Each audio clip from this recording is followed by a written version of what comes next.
All right, first of all, definitely just want to thank our fans for another sellout, 3 straight to start the season, 2 of which are non-SEC games. That's awesome. And for those that thought, well, it's a sellout, but it'll be 3/4 full or half full, that was not the case. That was an awesome environment, and our guys were juiced up and excited to play, and really appreciate our fans. They're the best in the nation, and they showed that again tonight as well. So we appreciate it. Need to do it again next week against South Carolina State, last non-conference home game of the year. So we need to do it again. Proud of our football team. There's no question this hasn't been an easy week around here, and come off the disappointment of last Saturday and some of the other stuff from this week, and just to play like we did for the most part. Really, really proud of them. To run the ball. I told Marcus earlier this week I want to run the ball 40 times Saturday night, and it looks like we ran 40 exactly as well. And a lot of those other ones were called runs as well that were just balls that we kicked out on the perimeter also that were called runs. Really proud of that offensive line. We just gave the offensive line a game ball and gave Marshawn Lloyd a game ball. The key to the game was going to be to dominate the line of scrimmage, and the way they play their safeties, the running backs, were going to have to make some one-on-one plays, make people miss. I mean, that was literally the key to the game that we told the offense, or told the team on Tuesday, offensively. Run or dominate the line of scrimmage, and running backs win your one-on-ones. And Marshawn did that. He got a game ball in there, averaging 11 yards per carry. Proud of those guys. And then when you see when you run the ball like that, it makes things a little bit easier in the passing game as well. I didn't like the way we started the football game on defense. Thought we were very lethargic. Didn't have a lot of energy. Disappointed a little bit in the competitive spirit. And and then they responded. We challenged them, and the biggest thing I saw from that early in the first half, I mean, it wasn't like they were racking up a ton of yards. We just couldn't get off the field on third down, and disappointing to not be able to get off the field. We pride ourselves on getting off the field on third down, and weren't able to do it. But they came back. Coach White always says those turnovers come in bunches once you get one, and we were able to do that tonight. So that was awesome to see. And missed too many sacks. I think that game could have gotten under control a little bit better in the first half if we just don't miss sacks, and we missed a couple of those.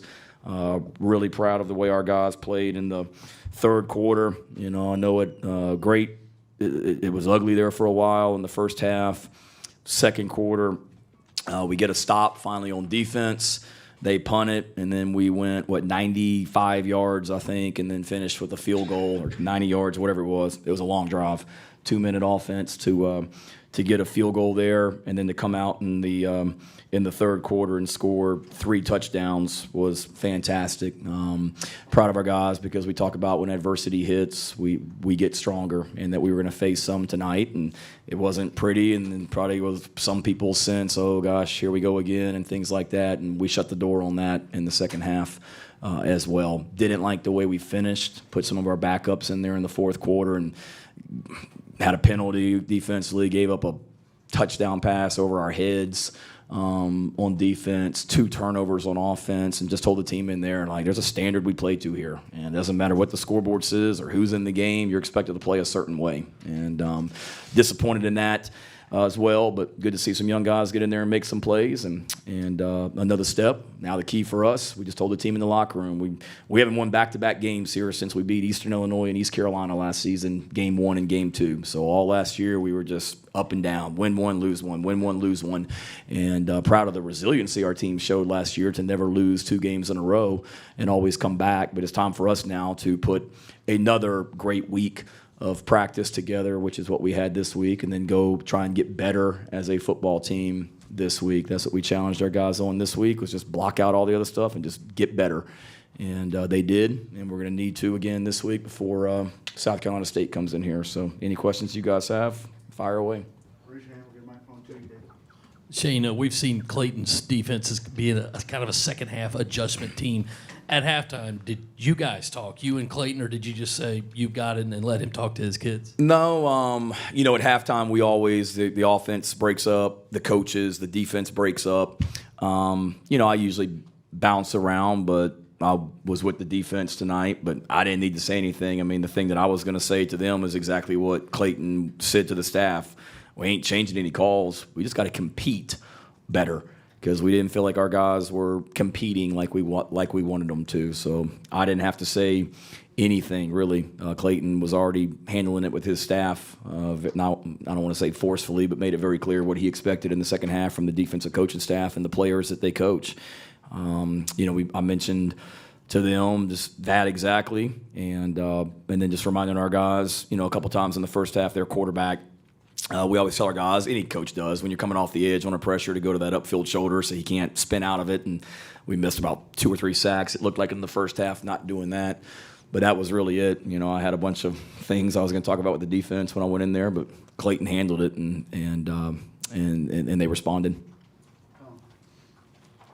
2 for you. Just how are Dylan and Terrell doing? And I guess from the offensive standpoint, averaged over 8 yards a play, scored on your first 8 drives. Just how cathartic was that offensive performance after kind of an up and down 2 weeks? Yeah, Dylan late in the week of practice hurt his foot. Not severe. It's a similar injury, I think, to what Christian Beal-Smith had, but not nearly as severe as what Christian's was. I would hope that Dylan would be back this week. If not this week, definitely, who's that? Kentucky in 2 weeks. Dawkins is going to be out a while. He had a knee injury. He actually had surgery on Thursday or Friday. Hope we'll be able to get him back. It's not his ACL. Hopefully we'll be able to get him back. It's probably will be a month, 6 weeks at the most. So as we go into November, would hope that he'd be able to get back, which is why you saw Brian Thomas, a true freshman, out there tonight, and whatnot. The depth, obviously, at defensive end is a concern right now with Jordan. We've lost Jordan Strawn and now Terrell Dawkins to a position that was very thin to begin with. So we've got to continue to get these young guys to come along, and we got to be creative with what we're doing defensively. And then absolutely, and we needed that from an offensive standpoint, because like I just said, when you run the ball as effectively as we did tonight, it makes things so much better in the passing game. And that was an efficient offense tonight, and that's what we expect. I just told Marshawn in there, I don't care if it's Georgia, Charlotte, whoever. Like, that's how we need to play football around here. We talk about running the ball and stopping the run, and we did that tonight. And it goes back to how we practiced during the week and the way that our guys committed to getting better this week. Shane, what'd you think of Marshawn's hurdle over there? And you think Coach Fry might be looking for him for the track team? He may. We're all for two-sport athletes around here. We're recruiting one right now that would be an unbelievable track athlete and football player here as well. So if Coach Fry wants him, we'll put him over there. No, it was good. I was proud of Marshawn, and he's gotten better as well. And he ran the ball with bad intentions tonight. And I like all those backs. Marshawn, CBS got in there and did some good things. Juju did some good things. Good to see him score late as well.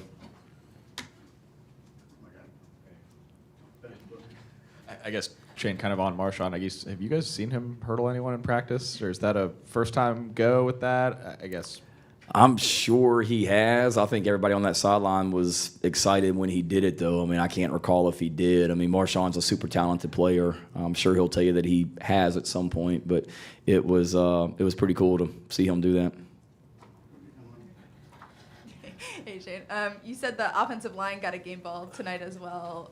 What do you think has been the biggest change in that group from, that first Georgia State game where, we were very critical of them to where they are now? Yeah, just working and it'll be, I'm sure people will say, well, with Charlotte, that's what's expected and all that. But, those guys tonight, give Charlotte credit, and two, I don't think it matters who we were playing tonight. If they play with that energy and competitive spirit and physicality, we'll continue to be able to run the ball effectively. And that's what I see. I was never down on them as maybe some of y'all were, or people on the outside. When I've been telling you guys that we're close and it's not as bad as it looks in the run game, I really truly believe that. And we gave them opportunities tonight, wore Charlotte down as the game went on, and they just continue to work, and that's without our starting offensive tackle, that didn't play tonight as well. So to me, it's just continue to get better, and I think if anything too, Emily, it's maybe not that we were doing a ton of schemes, but literally all we did tonight was run the counter play over and over again, and some inside zone in there, and that was really about it. Where maybe in some of those other games we had a few more schemes. We saw last week against Georgia that we can line up and run the ball well with certain plays and things like that, and that's what we just really tried to continue to build on tonight. Yeah, Coach, you talked about that kind of outside criticism the offensive line has gotten, but you've kind of stuck by them. Just how prideful were you in knowing all the work they put in behind the scenes to see him go out there and turn in a game like this? Yeah, very proud, but that's for all of our guys, just the way they work in practice. These are still, I don't hate to use the word kids, but they're 18, 19, 20-year-old kids, a lot of them, and they work really, really hard during the week. It's really, really important to them. As disappointed as people were last weekend, nobody was more upset and disappointed than our players were. But like always, they came right back to work and committed to getting better this week. We really tried to make a point and be intentional about getting closer as a football team this week as well, relationship-wise, and just getting back to having fun. And I don't know if our guys were pressing a lot and wanting it too bad the last couple of weeks, but that's all we talked about all week. That's all we talked about at the hotel. That's what we talked about before the game was just relax and just go play, man. Like, you work your butt off during the week. Saturdays should be the fun part. And let's play with great energy out there tonight. And so I was proud to see our offensive line do that, but just really proud of all of our guys to be able to enjoy. Winning is not easy, and we're going to savor every win around here and learn from it, good and bad, and get ready to go again next week. Hey, Shane, a couple of quick ones. The first one, you mentioned had the effort early. Did some of their motion kind of stress your guys' communication at all in those early stretches? And also, you guys were shuffling offensive linemen a little. Is that just guys getting dinged up a little bit, or is that still kind of trying to find good fits there? Second question first. That was the plan, just to play some of those guys and shuffle, rotate some guys in there, just to play our guys as well, trying to continue to develop depth as well. So we had decided early, I guess Ja'Kai started, at left tackle, and then Jalen, we had made plans. He was going to come in probably the second series, if not sooner. Same thing with Trey Jones. He did some good things in practice, or did some good things against Georgia, and wanted to get him some more work. And then as far as their motions, yeah, a little bit. They're a big motion team on first and second down. Based on our breakdown, they used motion, I think, 60% of the time on first or second down. So we knew we were going to have to communicate, and we've got some young guys back there in the secondary, and that was the thing that Clayton and I talked about, or the whole staff talked about today in our meeting at the hotel, was we really got to over-communicate defensively, and some of these young guys like DQ and Nick got to talk and speak up. So I don't know if it confused us, but it maybe early on softened up the coverage a little bit and prevented us from being maybe as physical and competitive as we wanted to at the line of scrimmage. But as the game went on, we got a better feel for it, and those guys got back to making plays. Yeah, Coach, you said a second ago that you mentioned to Sat that you wanted to run the ball, maybe 40 times. How often do you, communicate with him about something as specific as that, as we want to run this amount of times, throw this amount of times? How often do y'all do that? I'd say pretty regularly. We during the week on Monday nights, me and Sat and Clayton, I meet with Pete every day, and here's the plan, and here's how we're going to try and win this game. But then on Monday night, Tuesday night, and Wednesday night, Sat and Clayton and I, always sit down and just kind of talk about, okay, early in the week, here's what we think, here's how we best can attack these guys. Then Tuesday night, we talk about the third down plan. Wednesday night, we talk about the red zone plan. So we're always communicating as well. I don't know how often I've been that specific about running the ball 40 times, but I don't think Sat needed me to tell him that. It wasn't like he was Don Coryell or somebody out there trying to throw the ball. Look that one up for all you young guys. Trying to throw the ball 60 times. He wants to run the ball as well. We all do, and knew it would help Spencer and help our entire offense if we could just get this run game going. And I believe in running the football, and so does our offense and offensive staff. Hey, Shane, got a couple for you. You've talked a lot about trying to whittle things down on offense this year, trying to maybe simplify things. You just mentioned now you only ran a couple concepts running. How do you feel like that process is going, just trying to narrow things down for the offense? And did we see a close version of what it should be tonight? You got another one? Oh, I'm sorry. You said you had two. On the turnovers. Trying to let you off the hook? No. Defense, 3 turnovers tonight. You said last week that was going to be kind of a big emphasis this week. Do you have an inkling that was coming, or is it just kind of hard work finally paying off?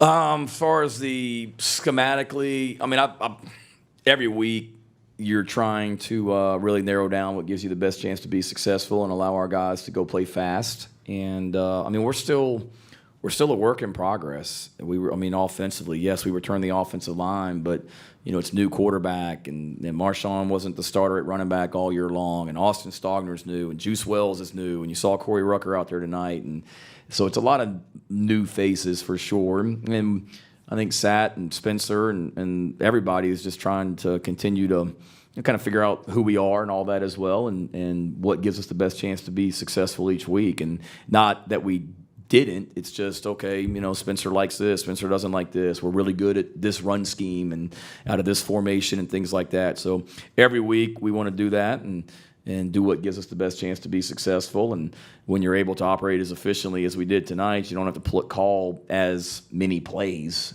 as well. But that needs to be the thing. But you also want to be multiple enough where you can mix different personnel groupings in there. We did that tonight. I mean, we had some 3 tight end stuff that we ran the ball and threw out of as well and whatnot. And then as far as the turnovers go, it's one of those there. You don't want to overemphasize it where guys are pressing. To me, we've just been talking to our guys. Just continue to know what to do, be where you're supposed to be, and then just play with unbelievable effort and great physicality, and just continue to fly around and play with great effort, and those turnovers are gonna come. And we knew tonight with their quarterback, and it was the same thing with Stetson last week, is we really want to try. We got some length on the defensive line, really want to try and get hands up and bat balls and things like that. And we were able to do that tonight also, and then drop some interceptions as well. I mean, I think Cam had one that he dropped. Maybe DQ had the one they looked at and reviewed. Yeah, so I mean, we had a chance to get a couple more as well. Anybody else? Last one, Ben. Don't be yawning back there. It's a great night. Am I that boring? I mean, you got class. You missed the Tuesday press conferences now because of your class schedule. Then you come to a press conference and you're yawning like I'm boring you out here. Come on. Mine too. These night games, I love them, but man. Now go do the post-game radio and the post-game TV show with me and get home about an hour and a half from now too. So, what you got, Ben? I'm not gonna lie. I had to look up Don Coryell. I thought you said Don Corleone at first, and it took me a second, so I wasn't sure where you were going with that. But I know. Get them right, the young guys, David. Get them right. Did you get an explanation on the Van catch that was overturned at the beginning of the game?